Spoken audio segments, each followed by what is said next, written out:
Ava Burrows, a charming retired teacher who lives in a remote desert town in California, is highly amused at the idea that her step-granddaughter might one day marry into the British royal family. Maggie marrying a prince? Who'd have thunk? She laughs, slapping her thigh. I'm kind of expecting a visit from the man in black suits, the FBI, to check us out. I guess it's like your Downtown Abbey, and we're the folks downstairs. The perfect analogy, perhaps. Mrs. Burrows was the second wife of Meghan Markle's late grandfather, Alvin, so she would, technically, be the future princess's step-grandmother should that day ever come, and some royal watchers think an engagement is more likely than not later this year, and that's just a taster of the complex web of relationships involving Prince Harry's possible future in-laws. Meghan's family has a fascinating heritage, involving both poor European immigrants to the U.S. and victims of the African slave trade. Adjectives such as dysfunctional and bizarre have been used to describe the clan, and Mrs. Burrows agrees that it's an unusual mix of individuals, compared to other people's families. Perhaps it is quite complicated, she told me, chuckling at this obvious understatement. So where exactly do these downstairs folk come from?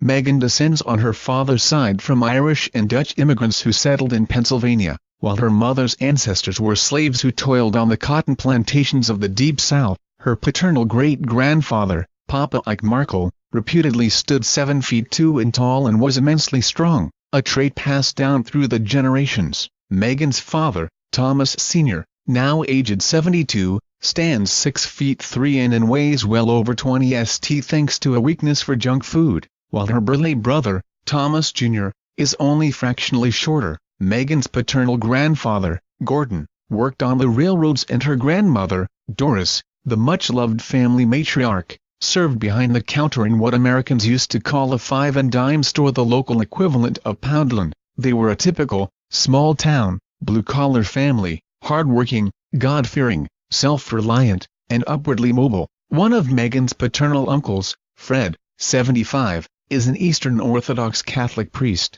As a young man, he would baptize new additions to the family in the local river. Her other uncle, 77-year-old Mick, held senior public service posts and is now comfortably retired on the Oregon coast. After leaving school, Meghan's father earned a pittance setting up the pins at the local bowling alley, but his ambition was to work as a stage technician. By age 20, he had moved to Chicago, where he found work in theaters and on the earliest television shows. What Thomas dared not tell his bosses was that he was colorblind, though he somehow managed to overcome this huge impediment to his craft. It was, his family have told me, a secret he kept as he rose to become an award-winning cinematographer. Meghan's father was barely 20 years old when he met his first wife, Roslyn, an alluring redhead who was just out of high school. When they married, she was pregnant with the first of their 2 children, Samantha, who is now 52. Then came Meghan's half-brother, Thomas Jr., now 50. They lived in the bohemian Chicago suburb of Hyde Park, embracing the free and easy 60s culture and roaming around in a battered blue camper van, according to one source. Though, Thomas Markle was not yet ready to settle down and become a father and husband, and within 8 years, the hippish marriage was over. Meghan's half-siblings moved to New Mexico with their mother. Her father headed for Hollywood, where he partied and worked his way up in the movie industry with equal vigor. He was in his mid-30s and an established television lighting director when he fell for Doria Ragland, a beautiful assistant makeup artist 12 years his junior. Doria's ancestors were slaves, and her great-great-great-great-grandfather had been put to work in the Georgia plantations. He was emancipated in 1865 after Abraham Lincoln abolished slavery. Permitted to choose a new surname to mark his freedom, he selected Wisdom. Thereafter, successive generations of the family, black, white and of mixed race, strove to better themselves, working as maids, janitors, tailors and factory hands in Georgia and Tennessee. Before Meghan's great-aunt, Dora, joined the professional classes when she became a teacher, Dora's nephew Alvin, Meghan's maternal grandfather, was an antiques dealer with a fine collection of vintage American cars. He later divorced his first wife, who was Meghan's grandmother, and married the aforementioned Ava Burrows. Meghan's mother and father, Doria Ragland and Thomas Markle, the prospective royal parents-in-law, married in Thomas's home state of Pennsylvania in 1979. Within 2 years, on August 4, 1981, Rachel Meghan Markle was born. Meghan went by the name Rachel until her late teens. From her father, she inherited the distinctive Markle nose, with its quirky kink near the tip. Her mother gave her the dark, seductive eyes she uses to such devastating effect on the television series Suits, in which she plays the character Rachel Zane, along with her wavy hair, which she straightened after becoming an actress, and what she describes as her caramel complexion. It was a magical genetic combination, and from the moment they saw Meghan, her parents adored her. Her father, family members noted, afforded her considerably more attention than his first two children had received. When Maggie was born, Dad was a completely changed man,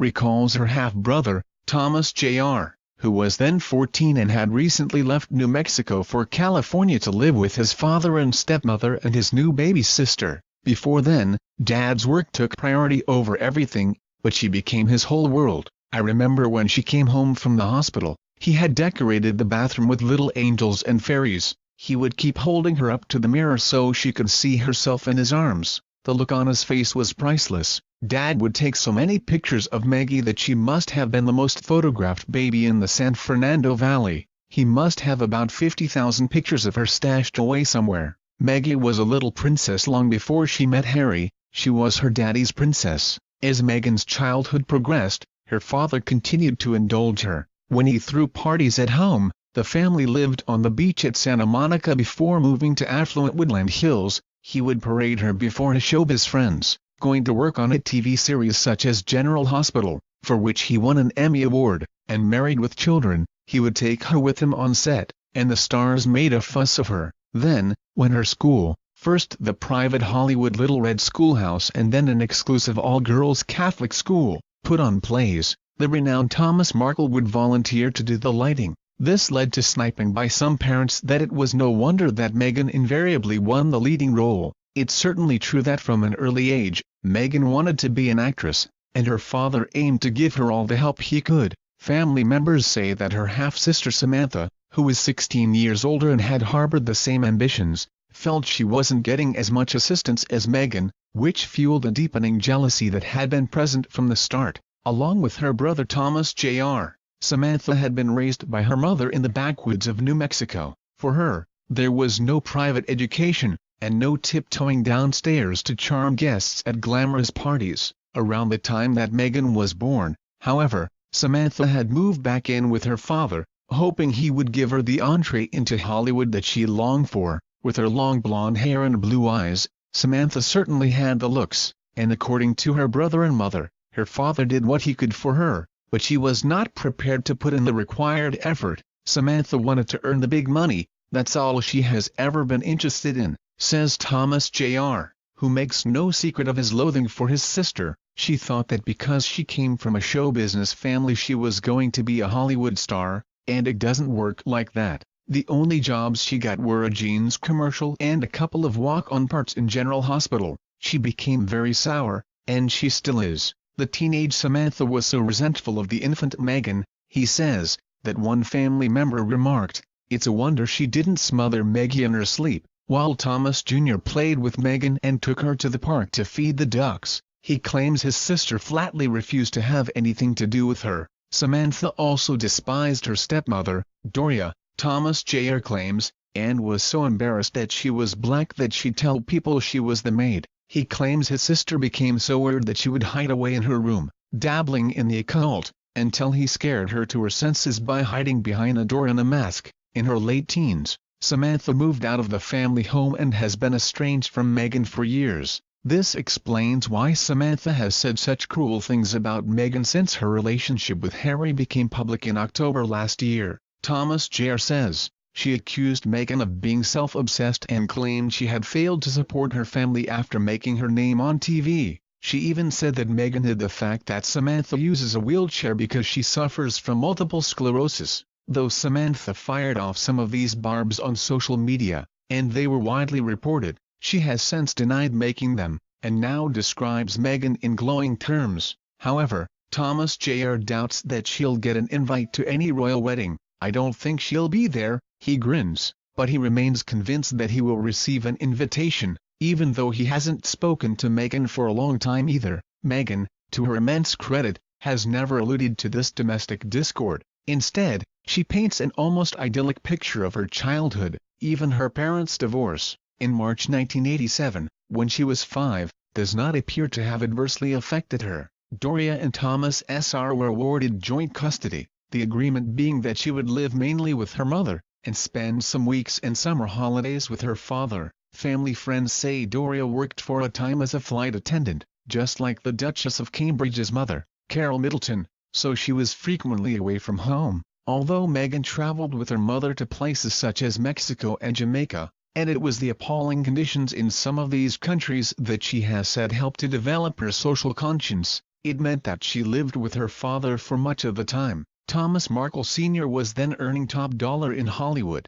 Curiously, though, I am told, he has never owned his own house. They would live in shabby, rented apartments situated near whatever studios he was working for, and drive around Los Angeles and clapped out old bangers. Between the ages of 8 and 18, Meghan lived in a second-floor flat on Vista Del Mar Street, a short walk from Hollywood Boulevard, with its neon lights and iconic landmarks. It sounds like every young girl's dream, but in reality it was then a depressingly seedy area, a short drive from the spot where British actor Hugh Grant had his infamous encounter with prostitute Divine Brown. However, Meghan had much to be thankful for, not least her first-class education. At her exclusive Catholic girls' high school, Immaculate Heart, she was always top of the class, or near it. When it came to voting for the school president, the equivalent of a head girl, Meghan won hands down. She was so popular, and pretty, that she was also crowned homecoming queen, a much-coveted prize among female high school students.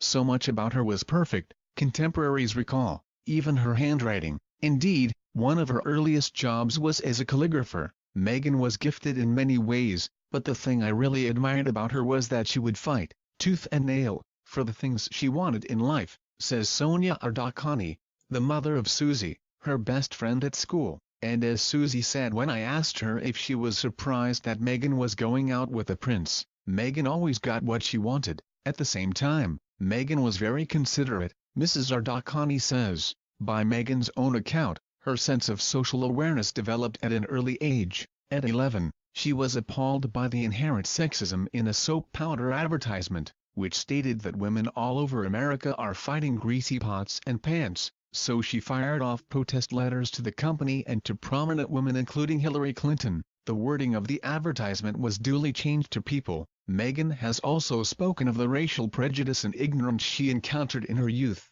In one ugly incident, she heard a white woman call her mother the N-word during a parking dispute. Mrs. Ardakani is unsurprised. Racism was still so rife in their area of Los Angeles in the 80s and 90s, she told me, that non-whites faced hostile stares when they walked into restaurants and other public places. Black and Hispanic parents would be told the register was full when attempting to enroll their children in certain schools. Meghan's father did his utmost to help her deal with this prejudice and teach her to take pride in her ethnic background. When she asked for a Barbie doll family set for Christmas one year, he bought two, one with black figures, the other white. On Christmas morning, Meghan has recalled how she found a black mom doll, a white dad doll and a child in each color. My dad had taken the sets apart and customized my family to mirror their own, and once, when she came home from school confused, having been asked to tick a box stating her ethnicity, the options being black, white,